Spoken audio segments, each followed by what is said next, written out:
हाय मित्रांनो, नमस्कार. मी अतुल गायकवाड, तुमचा दोस्त आणि तुमचं या चॅनलमध्ये सहर्ष स्वागत आहे. मित्रांनो, ब्लॉग काढायचा उद्देश हाच आहे की मित्रांनो, आत्ताच थोड्या वेळात इतका पाऊस पडला, इतका पाऊस, भयानक पाऊस पडला. आणि हा पाऊस इतका पडलाय, वारं तर तुम्हाला सांगतो असं सुटलं होतं ना, ही पाठीमागच्या वातावरणावरून तुम्हाला समजत असेल की हिरवगार. आता तुम्हाला आणखीन काय दिसत नाही, पण ह्याच पावसानं हिरवगार काही दिवसानंतर होणार आहे. आणि काही दिवसानंतर म्हणजे आता पहिला पाऊस पडलाय आणि इतकं थंड वातावरण सुटलं मित्रांनो. हे थंड वातावरण कारण पाऊसच एवढा पडलाय आणि काही ठिकाणी झाडं बी उन्मळून पडलेत बरं का. झाडं उपटलेत, झाडं उन्मळून पडलेत. रील स्टार आलेत आमच्या बायको आरती आणि बघा काहीतरी चालले तिथे रील बनवायचं. झूम करून दाखवतो तुम्हाला. आणि चालेल तिचं. तर हा रस्ता आहे, मी फिरायला वॉकिंगला येत असतो.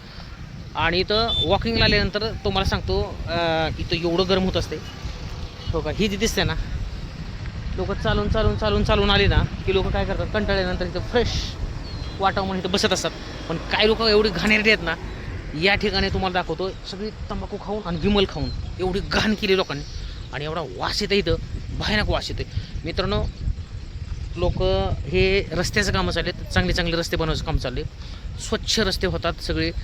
बारामती आहे आणि बारामतीतले सगळे रस्ते स्वच्छ होतात रस्ते. आणि स्वच्छ रस्ते, सुंदर रस्ते अजितदादांचा उपक्रमच होता. आणि हे रस्ते स्वच्छ होत असताना मित्रांनो, मोठा रस्ता आहे हा. आणि हे बसायला पाठीमागं म्हणजे इथून खाली चेंबर आहे. रस्त्याचं पाणी आल्यानंतर ह्या चेंबरमध्ये जातं आणि चेंबरमध्ये घुसल्यानंतर पाणी रस्त्यावर पाणी साठवू नये म्हणून चेंबर काढलेले आहेत. आणि हे चेंबरचं हे सिमेंट कॉन्क्रीट करून केलेलं आहे. बसायला एकदम छान वाटते, आपण बसू शकतो. पण इथं घाण लोक एवढे करतात ना, त्याला लिमिट नाही. इथं विमल खाऊन, विमलचा वास तुम्हाला माहीत असेल, विमलचा वास इतका घाण येतो. आणि हाच विमलचा वास घाण लोकांना इथं बसूसुद्धा देत नाही, एवढी लोक घाण करतात. तर असं काय करू नका मित्रांनो, ही विनंती आहे तुम्हाला. त्याच्यानंतर आता पाऊस इतका पडून गेला आहे आणि थंड वातावरण सुटलं मित्रांनो. हे लोकेशन बघितल्यानंतर लक्षात येत असेल, हे बघा शेजारी इथं पाणी साठलं आहे बघा आत्ताच. आणि पाणी म्हणजे पाऊस किती वेळ पडला ना, कारण उन्हाळा एवढा होता ना की उन्हाळा एवढा होता भयानक. हे एवढ्या पावसानं काय होणार नाही, हे पाणी लगेच जिरून गेले. भयानक वारा, भयानक पाऊस. आणि हे ढेकळं बिकळं सगळे जिरलेत. मग सगळे ढेकळं होते, मोठे मोठे जमिनीतले ढेकळं होते, काळीभोर सगळे. मला एकदा पुढच्या कॅमेऱ्याने मी दाखवते चला. हे बघा, हे असं वातावरण झालेलं आहे. आणि इतका पाऊस मागाशी पडला, हे बघा ही ढेकळं सगळे जिरलेत जागेवरती. आणि पावसामुळे थोडंसं थंड वातावरण झालं आहे. लोकेशन बघा, ह्या बाजूनं मागाशी इतकं आबाळ आलं होतं. आणि हेच आबाळ आलेलं असताना आबाळ एवढं म्हणजे काळं कुट्ट आबाळ होतं आणि जोरदार पाऊस पडला. आणि जोरदार पाऊस पडला त्याच्यामुळे हे बघा रस्त्यावरती पाणी पाणी साठलं आहे.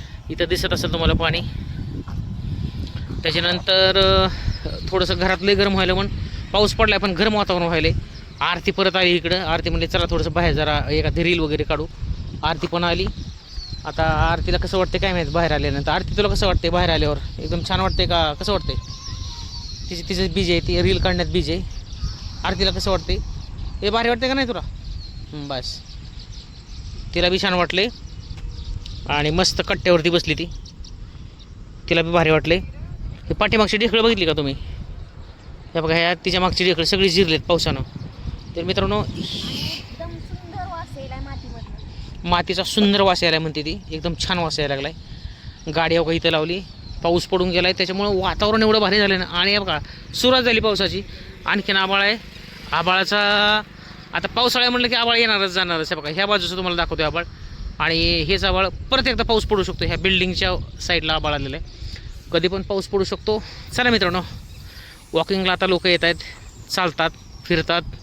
आणि हे आबाळ आहे या बाजूचं, मस्त आबाळ दिसते.